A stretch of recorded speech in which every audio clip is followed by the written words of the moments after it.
8 de la mañana con 41 minutos, 8:41 minutos en Punto Noticias, primera emisión. Saludamos a esta hora con Andrés Segovia, jurista y exsecretario general de la Asamblea Nacional, que se encuentra con nosotros vía telemática. ¿Cómo está, doctor Segovia? Buenos días, bienvenido. Le acompañamos a Alexis Moncayo, quien le habla, Licenia Espinel.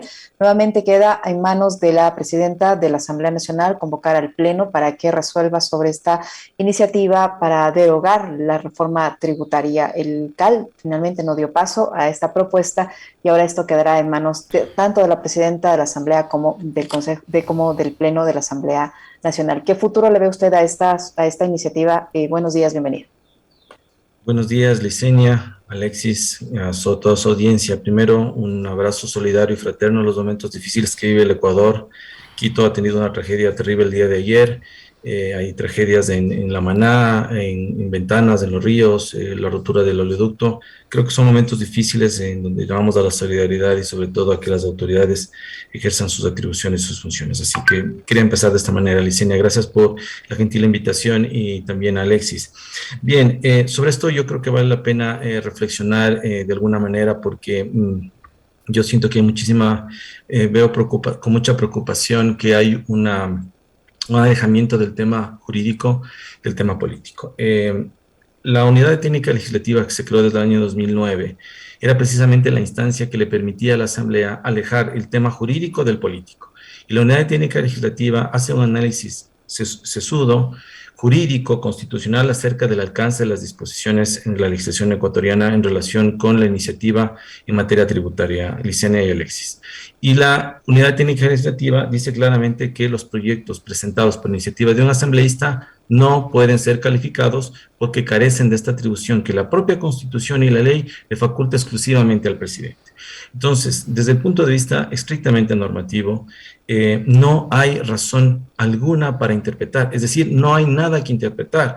Si leemos el artículo 301 de la Constitución, por favor, si me permite, 2 segundos, Licenia, Claro dice que sí. claramente, solo por iniciativa del Ejecutivo, solo por iniciativa del Ejecutivo y mediante ley sancionada por la Asamblea Nacional se establecerá, modificará, exonerará impuestos. Aquí lo que queda claro es que el procedimiento de aprobación de las normas efectivamente se lo hace en la Asamblea Nacional, pero la iniciativa la tiene exclusivamente, de manera excluyente, el presidente de la República en materia tributaria. Estoy leyendo el artículo 301 de la Constitución que hace relación al régimen tributario.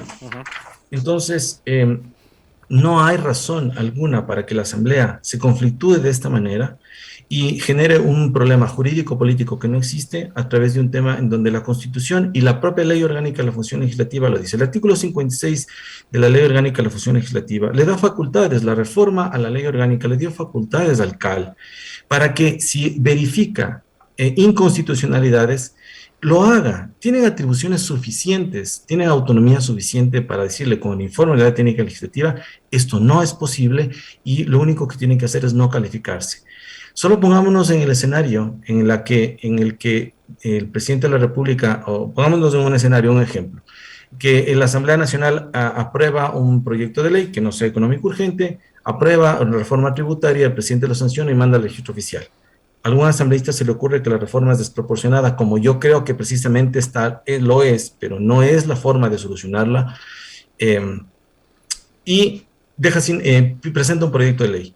Los proyectos de ley son anuales, las reformas tributarias son anuales, así se financia el presupuesto del Estado, salud, educación, etcétera, entre los mismos riesgos que estamos viviendo. Es imposible manejar una certeza si se presenta un proyecto de ley y días después se deroga. Para eso está el debate legislativo. Ese era el momento, y creo que lo discutimos en estos mismos micrófonos con Alexis el año pasado y con usted, Licenia, este mismo tema. Y dijimos, el momento para debatir es el momento en que la Asamblea conoce. Ese era el momento, ya no después. Para fines políticos suena muy bien, pero para fines jurídicos esto es inviable. Es decir, no hay nada que interpretar. ¿Cómo le va, doctor Segovia? Qué gusto poder conversar con usted. A ver, entonces, tal y como están las cosas y por lo que ha sucedido en los últimos días, la ley tributaria está vigente y va a seguir vigente siempre y cuando no sea el Ejecutivo, como usted bien señala, quien tiene la potestad, porque así lo dice la Constitución, de proponer legislación en materia tributaria o de desmontarla. Es decir, la ley queda vigente, no hay posibilidad alguna de que la Asamblea pueda derogar, ni siquiera yendo hacia la Corte Constitucional. Es correcto, Alexis, ese razonamiento, no porque me parezca a mí, sino porque la estructura constitucional, el diseño constitucional, las normas que amparan la actividad económica le dan facultades exclusivas y excluyentes al presidente para hacerlo. Otro ejemplo, el presidente ¿quién presenta el presupuesto general del Estado? El presidente de la República. ¿Fundamentado en qué? En los impuestos que se cobran anualmente. ¿Quién dirige la política económica en el Ecuador? El presidente de la República. Entonces, es él, fundamentado en sus atribuciones constitucionales y legales, que diseña el presupuesto, establece los impuestos que se van a cobrar de manera anual. Entonces, ¿qué seguridad jurídica existe si este momento se presenta una derogatoria y no sabemos si mañana vamos a pagar el impuesto a la renta en base al impuesto anterior o al actual? ¿Cómo financia el Estado sus actividades? Insisto, desde mi punto de vista como abogado, creo que la reforma tributaria que fue aprobada no cumple con los principios de proporcionalidad, de generalidad y de igualdad que establece la Constitución. Yo lo considero así como ciudadano. Sin embargo, la reforma fue aprobada y esas facultades las tiene exclusivamente el presidente de la República. Incluso la ley orgánica de planificación presupuestaria establece que todo proyecto de ley en donde se va a ver una reforma tributaria, una modificación, tiene que venir con un dictamen del Ministerio de Finanzas. Tiene que haber un dictamen presupuestario, porque así se financian las actividades. El presidente planifica el año siguiente, genera los impuestos y establece las prioridades a través de un plan nacional. Que lo haga bien o mal, esa es otra discusión, pero el diseño económico es Alexis. No puede la Asamblea lavarse las manos y decir ahora, es que a mí me parece que lo que tiene que hacer es una consulta a la Corte Constitucional. La Corte Constitucional no es un ente de consulta. Por favor, la Asamblea tiene sus propias competencias.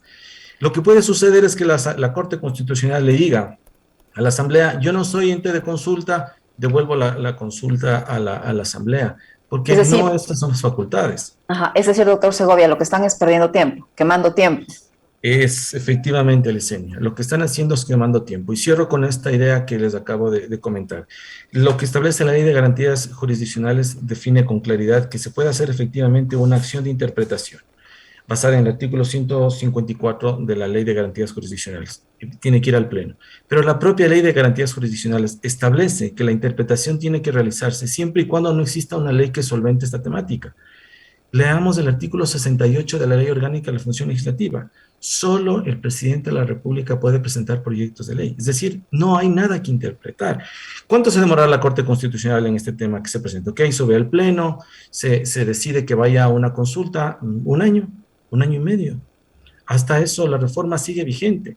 Creo que los mecanismos políticos y jurídicos tienen que estar acordes a la Constitución, que es lo que está vigente. Yo sé que ya escucho algunos neoconstitucionalistas o neoconservadores que quieren volver a la del año 98. Tienen una constitución que está vigente y con esa constitución hay que gobernar. Aquí están las herramientas y tienen que actuar de manera jurídica y constitucional. Todo lo demás es político. O sea, todas estas iniciativas, tanto de varias bancadas en el sentido de proponer este proyecto para echar abajo la reforma tributaria, no tienen viabilidad, por un lado. Y por otro, está en manos de la Corte Constitucional varias demandas de inconstitucionalidad respecto de la reforma tributaria, de esta ley que, entre otras cosas, tiene la reforma tributaria. Allí, ¿qué tiene que hacer la Corte Constitucional? Ese es el camino, correcto. Si se considera que la reforma tributaria fue aprobada de manera ilegítima, si se considera que los textos son desproporcionados, vulneran principios tributarios, como yo lo digo como ciudadano, los considero que es así, el camino es ir a demandar la inconstitucionalidad de esa norma, pero seguir un procedimiento para derogarla a través de un solo artículo. Ustedes se pueden imaginar lo que es un solo artículo, y pongo como ejemplo, porque creo que vale la pena y se ha comentado en otros medios también, la reforma que se presentó al impuesto verde. Se recordará en el año 2019, se presentó por parte de 2 asambleístas en enero del año 2019 y luego el presidente de la República, Lenín Moreno, en mayo, presentó un proyecto de reformatoria a este impuesto verde. Creo que es el presidente que se ha tomado y se ha dicho es que este es el presidente. Yo le invito a la ciudadanía, a Alexis, Licenia, a quienes nos escuchan, que lo que se hizo mal no hay que repetirlo. Lo que ya se hizo mal no hay que volver a repetirlo. Este es un ejercicio jurídico y democrático y ciudadano que tenemos que aprender. Ese ejercicio no fue el adecuado. Yo diría en este caso en particular que de alguna manera se solventó, se validó y se convalidó ese acto de los asambleístas con el informe al presidente, porque el presidente sí tenía iniciativa para derogar el impuesto verde. Pero ojo, si ustedes revisan el proyecto de ley, que yo lo tengo aquí en este momento, que lo revisé en integralidad, solo se reforma la parte correspondiente a la parte del impuesto verde, a uno, dos o tres artículos o unas disposiciones transitorias, pero no se deroga toda una norma. Este es el gran problema. Ustedes se pueden imaginar que una norma está vigente hoy y mañana ya no. ¿Cómo se cobran los impuestos? ¿Cómo se paga? No nos olvidemos también que la misma reforma, las mismas normas constitucionales y tributarias establecen que los impuestos rigen de manera anual. Si se produce cualquier reforma, tendremos que esperar al 2023 para los cambios, porque eso se llama seguridad jurídica, eso le llamamos estabilidad jurídica. Lo otro es romper con todo el ordenamiento jurídico para derogar una norma cuando en el debate parlamentario se debió haber, lo discutimos aquí y recuerdo claramente, ustedes tuvieron la gentileza de invitarme y lo dijimos, el espacio de debate parlamentario es ese, la democracia, la Constitución estableció que ahí debía debatirse y se debió haber votado y se debió haber negado y este rato no estuviéramos hablando de esto, ¿no es cierto? Estuviéramos hablando de otra cosa.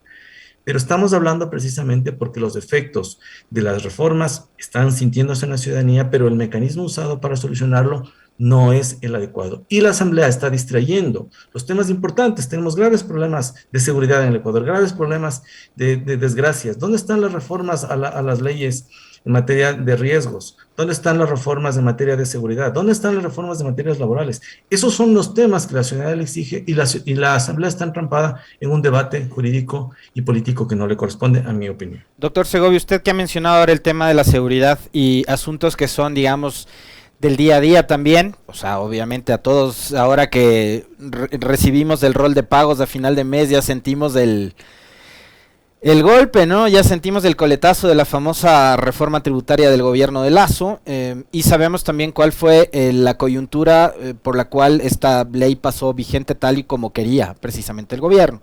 Ahí cada bancada también lleva su buena parte de culpa, ¿no? Pero, a ver, el gobierno hace pocos días envió un proyecto de ley reformatoria, incluida la seguridad, ¿no? Creo que reforma como 5 leyes adicionales, entre esas el COIP, entre otras, y tiene que ver con seguridad.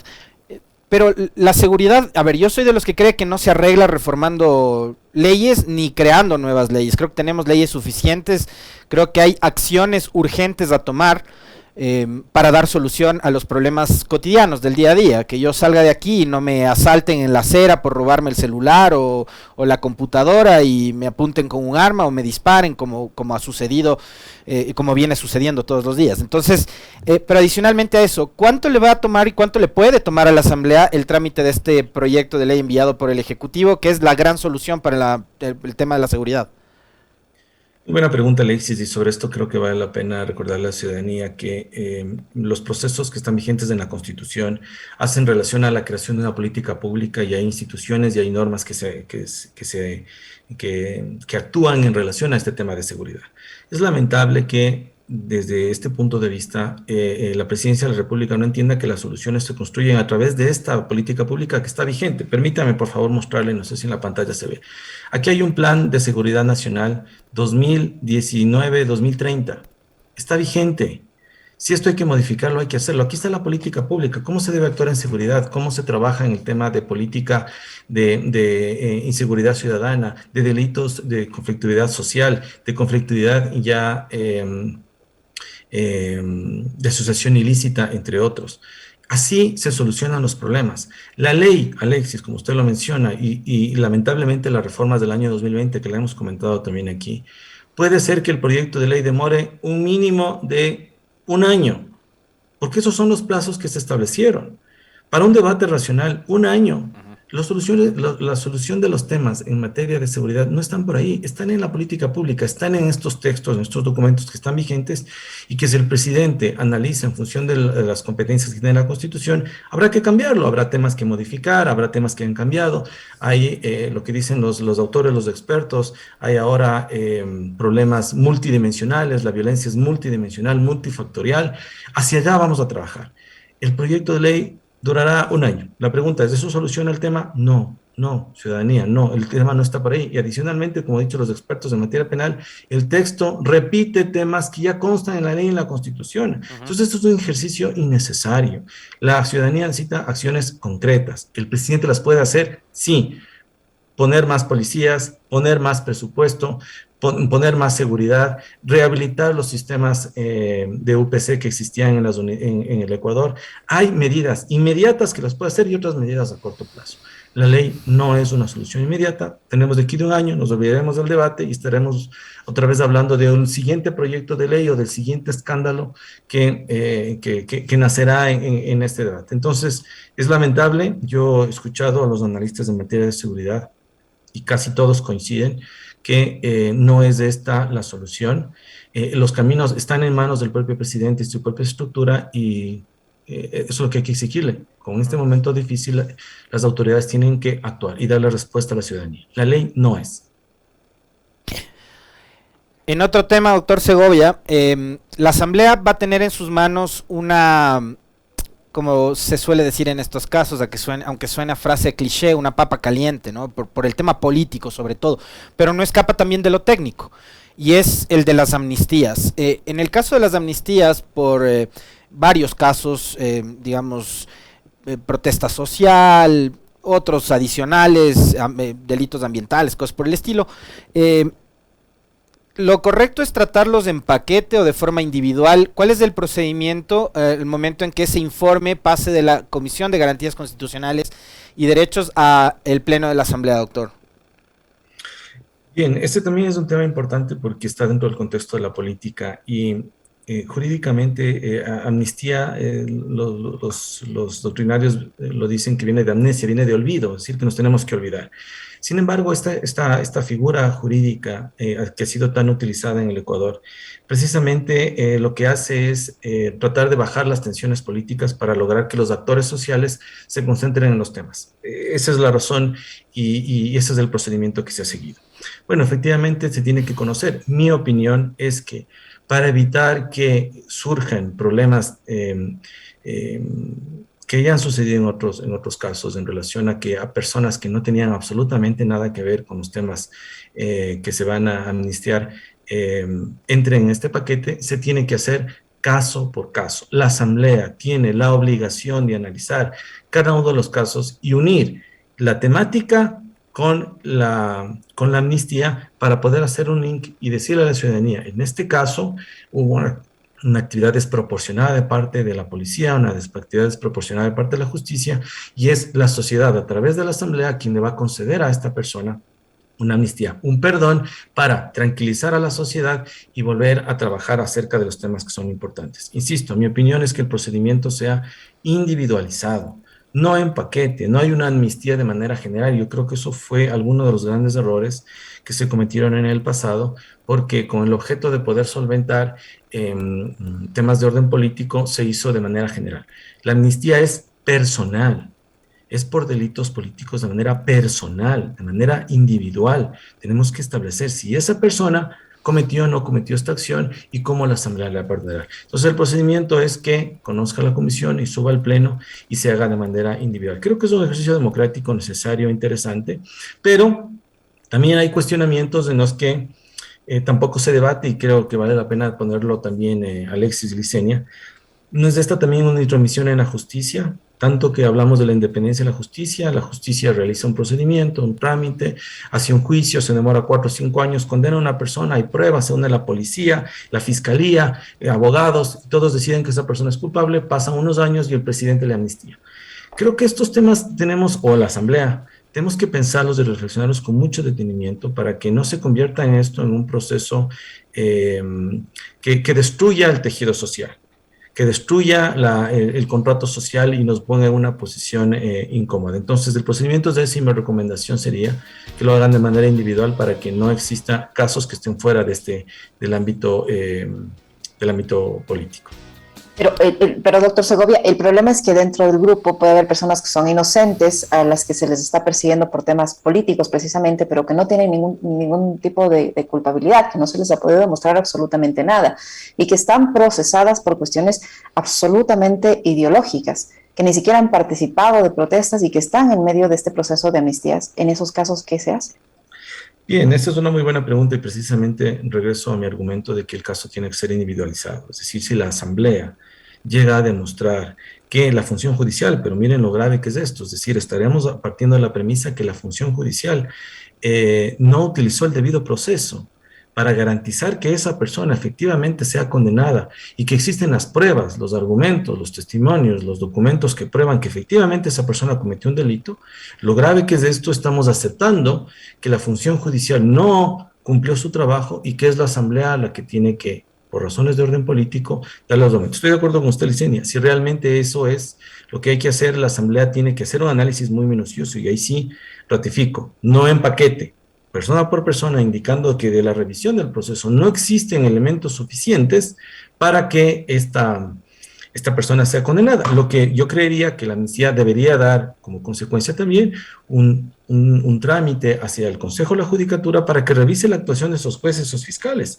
Esa debería ser también la consecuencia. La Asamblea, como legítimo fiscalizador, debería generar, producto de una amnistía, indicando de que se han encontrado claras evidencias de vulneración del debido proceso, vulneración de garantías constitucionales,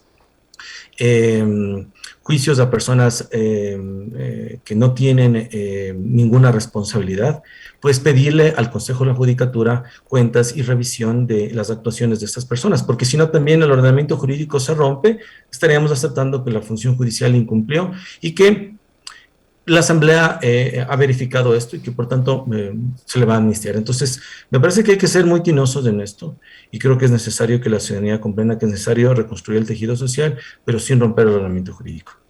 Muy amable, doctor Segovia. Un gusto, como siempre, conversar con usted. Nuevamente, gracias, Alexis, Licenia. Un abrazo a todos. Lo propio, muchas gracias. Muy bien, estamos ya por despedirnos. Antes, y como corresponde a una persona de bien, yo cometí una imprecisión cuando estábamos hablando del tema Urcupamba, y le agradezco a la concejala Luz Helena Coloma, que está muy pendiente de los comentarios de este espacio de noticias y de las entrevistas, que me hizo caer en cuenta de un error. Yo mencioné que ella estaba gestionando permisos ambientales en el tema Urcupamba. No es así. Yo admito el error, me equivoqué. Es en otro tema, en un camposanto que se llama Jardines de Santa Rosa o algo por el estilo. Así que, como corresponde, le presento mis disculpas públicas a la concejala Coloma por haber cometido esa imprecisión. Hasta ahí nada más, un fuerte abrazo, nos volvemos a encontrar mañana nuevamente. Así es, Alexis, les dejamos como siempre muy bien acompañados. Enseguida vienen nuestras compañeras en las Guarmis del barrio, ellas van a analizar y van a estar haciendo un seguimiento a la situación que se vive en La Gasca. Van a conversar también con nuestro compañero Brian Espinosa, que está en el punto y va a seguir relatando lo que ocurre en esta parte de la ciudad. Yo les quiero informar que hoy está prevista una reunión de actualización o una rueda de prensa sobre la actualización de la situación generada tras el aluvión en el sector de La Gasca del COE Nacional. Sin embargo, a última hora han cambiado la modalidad y ahora solo se van a pronunciar sobre el tema el señor alcalde de la ciudad, Santiago Guarderas, y el vicepresidente de la República por parte del COE Nacional. Hay una nota de prensa del equipo de prensa del ECU 911 que dice: les informamos que la rueda de prensa del COE Nacional prevista para hoy no se realizará debido a la situación que se presentó ayer en La Gasca. En su lugar se efectuará una rueda de prensa en la que participarán el alcalde de Quito y el vicepresidente de la República.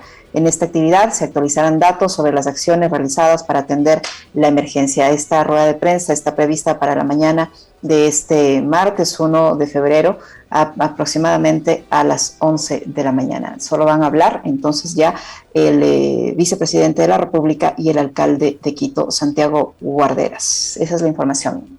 Con eso nos despedimos. Les dejamos, como siempre, bien acompañados. Que tengan un excelente día.